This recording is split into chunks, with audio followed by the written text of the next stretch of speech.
بسم اللہ الرحمن الرحیم ان الحمد للہ۔ اگر دین محمد میرے قتل کے بغیر قائم نہیں رہ سکتا تو اے تلوارو آؤ مجھے ٹکڑے ٹکڑے کر دو۔ امام حسین کا یزید کی طرف خط، بعض روایات میں آیا ہے کہ آپ نے پیغام بھیجا، بسم اللہ الرحمن الرحیم، حمد و ثنا کے بعد، اے یزید، میں تیری بیعت نہیں کرتا، نہ ہی میں اپنے آپ کو تیرے جیسے فاسق کی بیعت کے لائق سمجھتا ہوں۔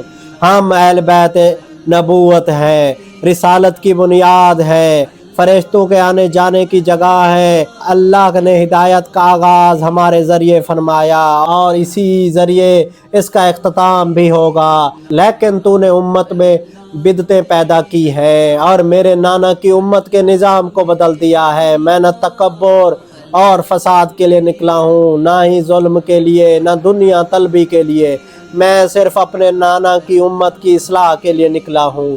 میرا مقصد یہ ہے کہ میں نیکی کا حکم دوں اور برائی سے روکوں۔ اگر تو حق کو قبول کر لے تو یہ تیرے لیے بہتر ہے، اور اگر تو انکار کرے تو پھر اللہ میرے اور تیرے درمیان فیصلہ کرے گا اور وہ بہترین فیصلہ کرنے والا ہے۔